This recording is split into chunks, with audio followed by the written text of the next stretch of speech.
Now on Midday, we have a traffic alert that'll impact your weekend commutes. What you need to know about the road closures that start in just a few hours coming up. Plus, the FDA gives the green light to Moderna booster shots. So will they do the same today with Johnson & Johnson? We'll tell you what experts think next.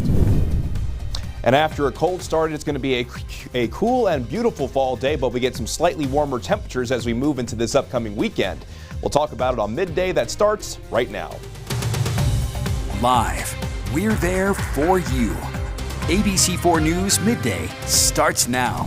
Thank you for joining us for Midday. I'm Jillian Smuckler. Brian Carlson has the day off. We begin in Mill Creek, where a man is dead after being hit by a car while checking damage to his own. It happened around 5:30 this morning on I-215 near 38th South. The Utah Highway Patrol says the man was driving northbound when his trailer detached from his truck. When he tried to rehook it, another man in his 20s hit the trailer. When he got out to check the damage, that's when he was hit and killed. Now officers are looking into how the trailer got loose in the first place. Just make sure you inspect your equipment, obviously, number one, if you're going to be pulling anything. And then number two, obviously, if there is something inside the road, the best bet is always to call 911. Don't put your own lives in jeopardy. You just heard him there. He says this is a good reminder for drivers to stay in your car if it's dark outside and you get in a crash. New on Midday, a close call for a Utah Highway Patrol trooper after a driver swerves into their lane, barely missing them. And winter weather is to blame. Take a look at this dash cam video. As you can see right here, that trooper was driving in a single lane road when a car crossed over the center line, almost hitting them. We're told the driver only cleared a small amount of frost from their windshield, which ended up blocking their view. So as we continue to see unseasonably cold weather, they encourage drivers to clear the snow before you go. And now to a traffic alert that'll affect anyone driving on the west side of the valley this weekend. UDOT is closing the I-80 interchange at 56 West. It'll close starting at 8 o'clock tonight, and it will stay that way until 5 o'clock Monday morning. Now, crews will be working on converting the intersection into a diverging diamond interchange, and they believe it'll eventually make it a safer area for drivers and improve traffic flow. Basically, we will be moving the traffic as it crosses the bridge here to the opposite side that we're used to in order to save a phase on the left turns.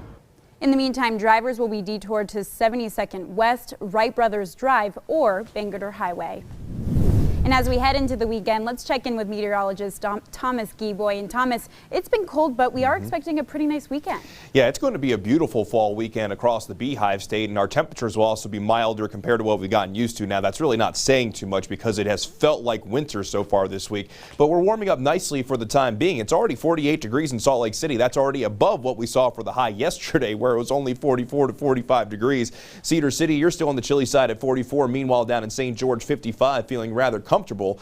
But with the temperatures climbing above freezing, especially down in Cedar City, the 10 inches of snow that we saw earlier this week almost gone. Still got a little bit of snow there, and by the time we get towards the end of the day, just about all that snow looks like it will have since been melted. Meanwhile, in Salt Lake City, with our doTERRA camera looking beautiful with a lot of sunshine out there. So it is going to be a pretty fall day, even though it is going to be on the cool side, with temperatures about 10 to 15 degrees below average in Salt Lake City. Daytime high of 53 degrees. Meanwhile, in St. George, we'll see a daytime high of 69 degrees, mild and sunny. Going to be a beautiful day across the southwest desert. But for Bryce Canyon, a high of only 44. But you'll see as we move into the weekend, we keep mostly sunny skies as our temperatures begin to warm up. We'll be back in the middle 70s at Zion for both Saturday and Sunday. But as quickly as we warm things up this weekend, another system looks to arrive early next week. But we'll cover those details coming up in just a few moments.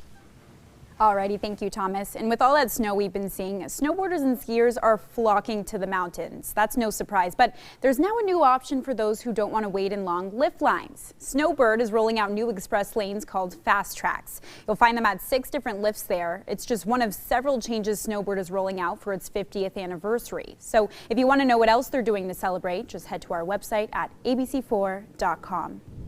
In Summit County, charges are being filed against a man accused of killing his roommate. James Ramsdell allegedly shot and killed John Craig earlier this month, and now he's being charged with murder and is being held without bail in the Summit County Jail. If convicted, he can serve anywhere from 15 years to life in prison. And now to West Valley City, where police need your help finding a suspected killer or the car that they say he used to commit the crime. $2,000 is up for grabs for whoever can help police find 34-year-old Noel Lopez. You just saw him on your screen there. They say he was driving a white 2012 Chevy Malibu with a Utah and God We Trust license plate with the license number 9P6EE. He allegedly shot and killed an 82-year-old man last Monday near 38th South, 42nd West. So if you have any information, you're asked to call police immediately. In an update, the teenager accused of shooting and killing an Ogden convenience store owner has taken a plea deal. That shooting happening back in February. The teenager was being tried as an adult for aggravated murder and aggravated robbery. Instead, he's now pled guilty to a lesser charge of shooting a gun involving someone's death and the robbery charge, which are still both first-degree felonies. Now, both charges carry a sentence of up to life in prison, but he can seek parole when he turns 21.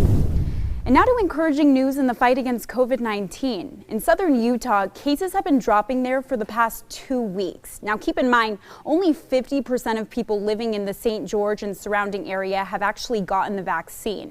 Right now, health experts are cautiously optimistic. As more people from either vaccination or being naturally exposed to COVID-19 are developing some immunity. So I guess right now we're just monitoring and watching the situation to see what happens next. The department is still encouraging people to get the vaccine, not just for COVID, but for the flu too. And that's because they're expecting another surge of COVID cases and more people getting sick during flu season.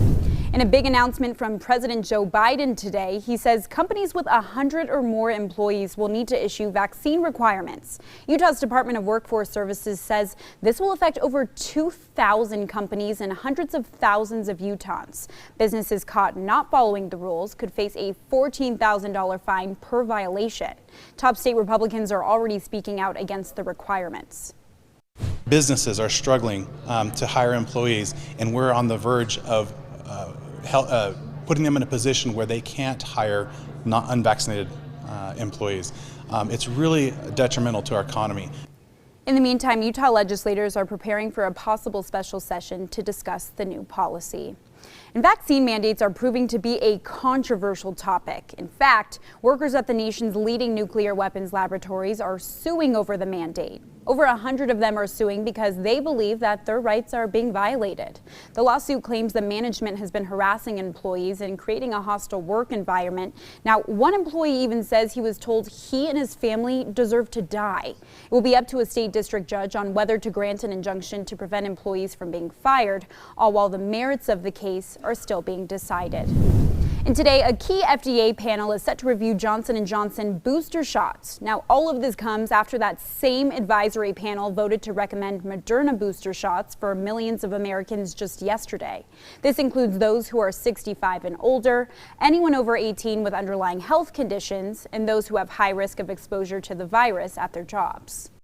Given that Pfizer blazed a trail with its booster, it made sense that Moderna would follow suit. There were no safety signals involved. And what we're trying to do is bring your immunity up to the point when you were first vaccinated. And essentially, these boosters will do that trick. Now, keep in mind the FDA and CDC still need to sign off on Moderna boosters, which could come by late next week. And still ahead, we have the latest on former President Bill Clinton, who's hospitalized with an infection today. Here when doctors expect him to be back on his feet. Plus, a former Trump advisor is facing the risk of criminal charges, why he's refusing to comply with the investigation into the January 6th insurrection. And as we head to the break, let's take a live look outside downtown Salt Lake City this Friday afternoon. What a beautiful start to your weekend there. Stay with us. We have more Midday for you when we come back.